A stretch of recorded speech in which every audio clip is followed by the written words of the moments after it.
الحمدللہ رب العالمین والعاقبۃ للمتقین والصلاة والسلام علی اشرف الانبیاء والمرسلین وعلی آلہ وصحبہ اجمعین اما بعد فاعوذ باللہ من الشیطان الرجیم بسم اللہ الرحمن الرحیم۔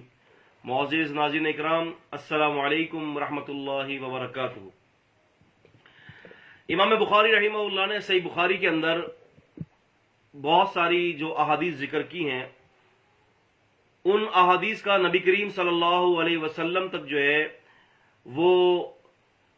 ہونا ثابت ہوتا ہے کہ وہ مرفوع احادیث ہیں، اور جو امام بخاری نے اصول کے اندر روایات نقل کی ہیں جو مرفوع ہیں، وہ ساری کی ساری نبی پاک صلی اللہ علیہ وسلم تک پہنچتی ہیں، اور اس کے پہنچنے میں ایک رتی برابر بھی شبہ نہیں ہے۔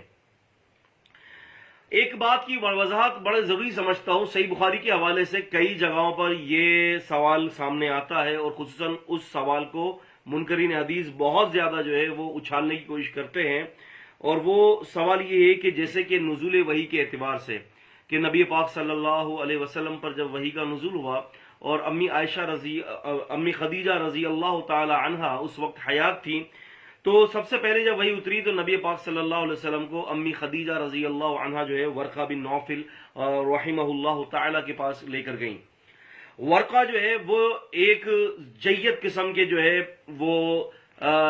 تورات کے زبردست قسم کے عالم تھے، بہترین تورات کو جانتے تھے، عبرانی جانتے تھے، تورات کا علم بھی تھا ان کو۔ تو خدیجہ رضی اللہ تعالی عنہا نبی پاک صلی اللہ علیہ وسلم کو ان کے پاس لے کر آئیں۔ یہ پورا قصہ صحیح بخاری کے اندر اور کتاب التعبیر کے اندر حدیث نمبر جو ہے 6982 انٹرنیشنل نمبر کے مطابق یہ رقم الحدیث ہے۔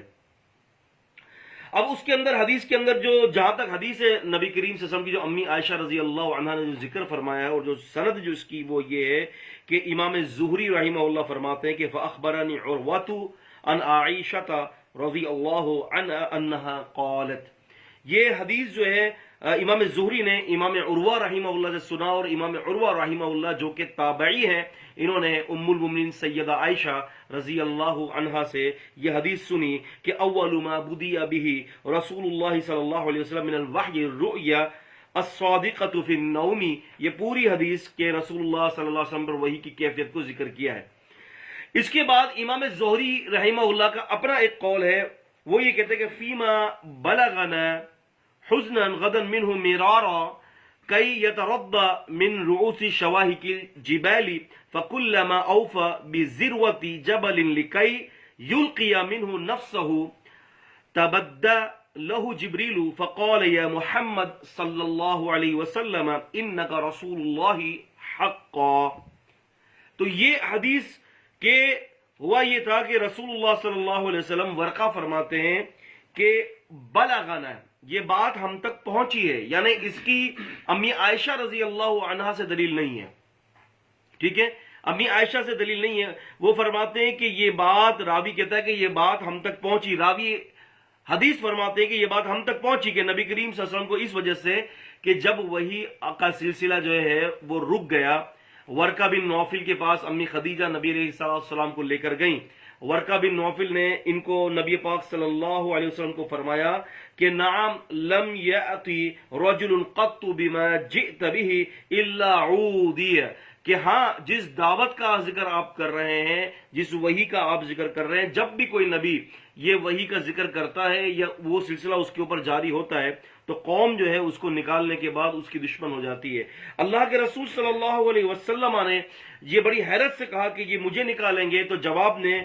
ورقہ نے کہا تھا کہ ہاں یہ آپ کو نکال دیں گے۔ وَإِن يُدْرِكُنِي يَوْمُكَ أَنْصُرْكَ نَصْرًا مُعَزَّرًا، اگر میں نے وہ دن پا لیا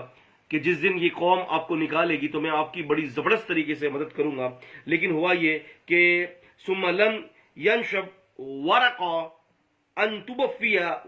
کہ یہاں تک کہ وہ دن ورقہ بن نوفل نے نہیں دیکھا اور ان کا انتقال ہو گیا۔ اب یہاں تک حدیث آتی ہے حتی حزن النبی صلی اللہ علیہ وسلم، یہاں تک کہ جو ہے توفیہ و فطر الوحی، اور یہاں تک کہ جو ہے وحی کا سلسلہ منقطع ہو گیا اور وحی جو ہے وہ نہیں ہوئی، لہٰذا اس کے بعد جو ہے نبی کریم صلی اللہ علیہ وسلم غم زدہ ہوئے۔ اب اس حدیث کے اندر یہ اب امام زہری رحمہ اللہ فرماتے ہیں، یعنی راوی امام زہری کی سند سے بات آ رہی ہے، راوی یہ کہتے ہیں کہ فیما بلغنا حزنا غدا منہ مرارا کئی یتردى من رؤوس شواہق الجبال، کہ اللہ کے رسول صلی اللہ علیہ وسلم جو ہے وہ کئی دفعہ جو ہے آپ علیہ الصلوۃ والسلام جو ہے اس وجہ سے اس قدر غم تھا وہی کے موقوف ہونے کا کہ آپ پہاڑ کی چوٹی پر چڑھ جاتے اور آپ جو ہے وہ خود اپنے آپ کو گرانے کی کوشش فرمایا کرتے تھے، لیکن جبریل امین نمودار ہوتے اور کہتے کہ اللہ کے رسول صلی اللہ علیہ وسلم، اے محمد صلی اللہ علیہ وسلم، آپ اللہ تعالیٰ کے سچے رسول ہیں، یعنی آپ غمزدہ نہ ہوں۔ تو اس روایت کے اندر یہ آتا ہے کہ فیما بلغنا حزنا،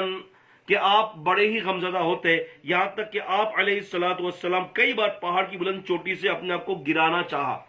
اب یہاں پر اشکال یہ آتا ہے کہ جی یہ بخاری شریف کی روایت دیکھو ضعیف ہے، یہ بخاری شریف کے اندر امام بخاری نے ذکر کر دیا کہ نبی صلی اللہ علیہ وسلم نے خودکشی کا ارادہ کیا، تو بھی بات یہ، اس کا جواب یہ ہے کہ یہ اللہ کے رسول صلی اللہ علیہ وسلم کی یہ جو روایت وہاں تک جو ہے وہ مرفوع ہے کہ جہاں پر ہم نے ذکر کیا کہ نبی علیہ السلام بہت زیادہ غمزدہ ہوئے، لیکن اس کے بعد جب راوی حدیث فرما رہا ہے کہ فیما بلغنا، کہ یہ بات ہم تک پہنچی ہے، پہنچانے والا کون ہے یہ کچھ پتہ نہیں ہے، لہٰذا یہ امام بخاری رحمۃ اللہ علیہ کے اصول میں یہ روایت نہیں ہے۔ یہ الفاظ سے ظاہر ہو رہا ہے کہ یہ امام بخاری رحمۃ اللہ نے اس کو اصول میں ذکر نہیں کیا، یعنی یہ بلاغیات ہے۔ حافظ ابن حجر رحمۃ اللہ علیہ اپنی کتاب فتح الباری کے اندر اس معنی کے حوالے سے گفتگو کرتے وہ معنی القلاب ان فی جملتی ما وصل الینا من خبر رسول اللہ صلی اللہ علیہ وسلم فی هذه القصہ، کہتے ہیں کہ یہ جو خبر، یہ جو جملہ جو ہے جو ہمیں نبی صلی اللہ علیہ وسلم کے حوالے سے ہم تک یہ قصہ پہنچا ہے، وہ من بلاغات الزہری، اور یہ قصہ جو ہے امام زہری رحمہ اللہ کے بلاغیات میں سے، وَلَيْسَ مَوْصُولًا، اور یہ واقعہ موصول سند کے ساتھ روایت نہیں کیا گیا، جیسے کہ اس سے پیچھے الفاظ موصول سند سے روایت کیے گئے ہیں کہ یعنی سند کے اندر وصال ہے، سند کے اندر موصول پایا جا رہا ہے کہ امام زہری نے سند بیان کی کہ ہم سے، میں نے جو ہے عروہ سے سنا ہے اور عروہ نے امی عائشہ رضی اللہ تعالی عنہا سے سنا ہے۔ تو لہٰذا یہ بات جو ہے واضح کرنا چاہتا تھا کہ یہ آگے کے جو الفاظ جو ہے کہ نبی پاک صلی اللہ علیہ وسلم پہاڑ سے گرنے کی کوشش فرماتے، تو یہ مرفوع حدیث نہیں ہے، یہ موصول روایت نہیں کیا گیا، بلکہ امام زہری کی بلاغیات میں سے ہے۔ امام زہری کو پہنچا ہے تو امام زہری نے بتایا کہ جی ہمیں یہ بات پہنچی ہے، لیکن کس نے پہنچایا؟ تو لہٰذا حدیث کی تحقیق اور رجال کی مباحثات کے بعد یہ بات عیاں ہو جاتی ہے کہ پہنچانے والے کا نام کوئی ذکر نہیں کیا گیا، لہٰذا یہ جملہ جو ہے امام بخاری رحمہ اللہ کے جو ہے وہ شروط پر نہیں ہے، یعنی امام بخاری رحمۃ اللہ علیہ نے جو صحیح بخاری کے اندر جن روایات کو جو ہے وہ ذکر کرنے کے بعد، یا یہ امام بخاری کا جو معیار ہے کہ جس پر اجماع ہے، تو یہ جو الفاظ جو ہیں یہ اس کے ساتھ تعلق نہیں رکھتے، بلکہ یہ تو ایک جو ہے وہ بلاغیات کا ذکر ہے، یہ مرفوع حدیث نہیں ہے، لہٰذا ایسی کوئی بات نہیں ہے، لہٰذا اس کی بات کی سند کی جو ہے شرط امام بخاری کی نہیں ہے۔ امام بخاری کی جو شرط جو صحت کی ہوتی وہ اس روایت کی تھی جو امی عائشہ رضی اللہ عنہ سے روایت کیا گیا ہے، لہٰذا اس بات کو میں سمجھانا ضروری سمجھتا تھا کہ لوگ کہیں مغالطے کے اندر نہ آ جائیں۔ انشاءاللہ تعالی اللہ تعالیٰ موقع دے کر تو مزید اس کے اوپر تفصیلی بات ہوگی۔ السلام علیکم ورحمۃ اللہ وبرکاتہ۔